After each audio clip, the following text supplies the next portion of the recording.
Well. What do you know? Silly season is upon us. We're in the midst of a transfer market that's blazing with fire.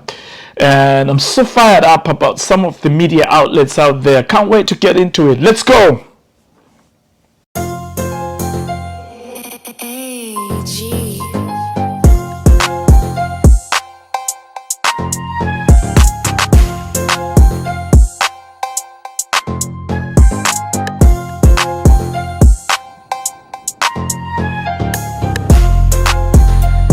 So hey guys, how are you? Welcome back to another episode of Off the Mic, where we bring you all the latest football content from around the globe.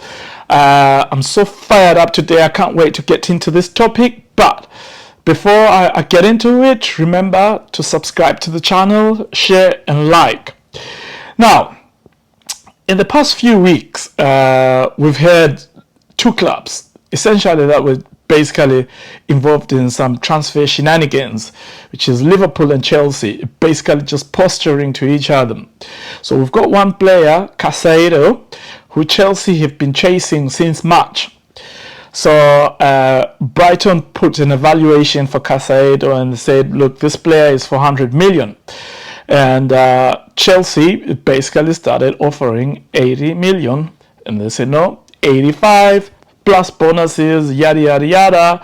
Brighton said no. And they stopped there, right? And then, on the other hand, all summer, Liverpool, being the penny pinchers that they are, were chasing this young boy from Belgium, Lavia, right? Everybody knows that Liverpool have been looking for a defensive midfielder after selling Fabinho and Henderson, right? So what do we do? Liverpool go on and bid 40 million for Lavia. Southampton say no, lads, it's 50. Liverpool go on and put 42 million, and Southampton say, lads, come on, it's 50. They go on and put 45 million, and Southampton say, we could do this all day, you know. So as that's carrying on, for some reason, Liverpool decide to go and offer 110 million pounds to Brighton for Casado, knowing fully well, this is my belief, that the player wants to go to Chelsea. So we had about 3 days of Chelsea basically mulling over the offer that Liverpool had given them, and the player basically didn't want to move and said, I want to go to Chelsea. So Brighton, Liverpool had to go through a 72-hour period where Chelsea had to come up with the funds to pay for the player. Now, after Chelsea basically got in the money and got the move across the line, Liverpool got back to Lavia after ditching him and going for Casado, and got back to the lad and offer 65 million. Yes, all along you've been offering 42, 45, 48 plus a packet of chips, and then now you go back and you offer above the asking price. And the boy said, no, you know what, I want to go to Chelsea. So basically then it leaves Liverpool empty-handed, which was sort of like an embarrassing episode for them. But that's not what got me fired up. What got me fired up was the media response to Liverpool offering 110 million. Why? I'll tell you why. So the media start drenching up statements that Klopp made in 2016. There was a time when United bought Paul Pogba. I think they paid 105 or something million pounds. And at the time, Klopp came up with some words and said, look, if you buy a player for over 100 million, you run the risk of a player getting injured, and then it blows your whole sort of like season because you've put all your eggs on that one player.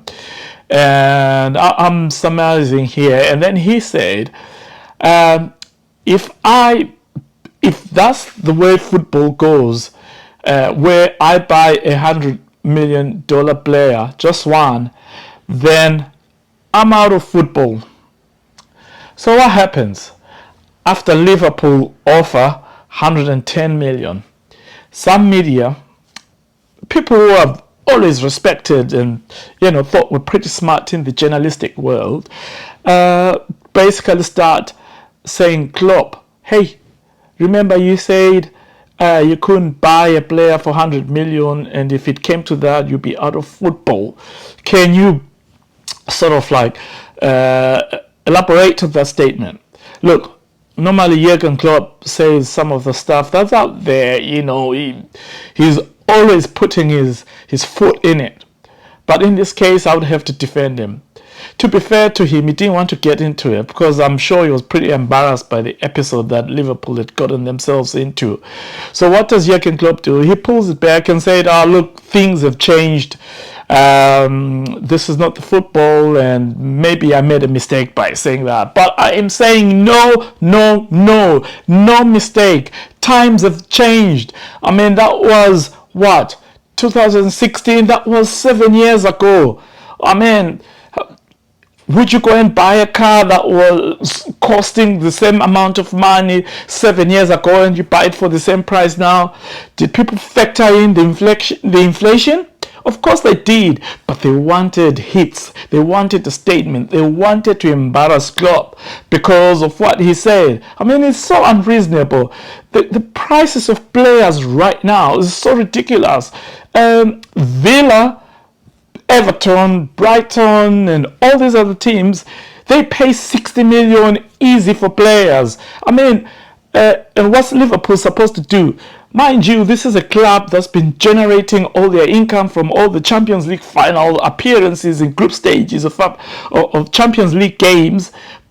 And the money that they generate from those commercials and from those participations in those tournaments is far more than what they spend annually on players.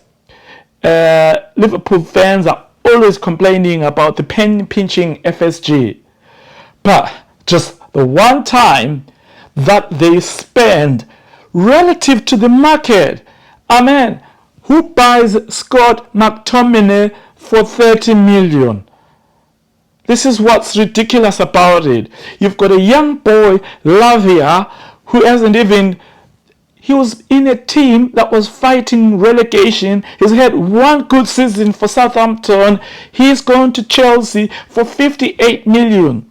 So, what's Liverpool supposed to do? Shop in the 50 million bucket just because Klopp said 7 years ago that the day I buy a player for 100 million, then that's where I'm out of football. It's so ridiculous. I mean, I've got the tapes here. Let's bring the records in terms of the cost of some of the players in the last 7 years. I mean, what are we talking about here? You're looking at players like Ousmane Dembele, 2017, went for 120 million, right? Would you get the same type of player for that kind of money now? That player costs you 200 million and above. Anthony Griezmann went to Barcelona, 120 million pounds, right? So would you get the same player costing the same amount of money right now? No. There's a price shift, there's inflation, and factor in the PIF. I'm afraid I have to defend Klopp on this one. I'm not kind to defend him for when he puts his foot and he starts getting on about, the referees and this and that, about the games, the too many games, the starts at 11 when he whinges about everything. No. This is ridiculous. This is information from some of the media out there, basically playing dance and forgetting that there's an inflation, right? This is ridiculous. So you guys, let me know what you think. I'll check you out on the next pod. Check you out.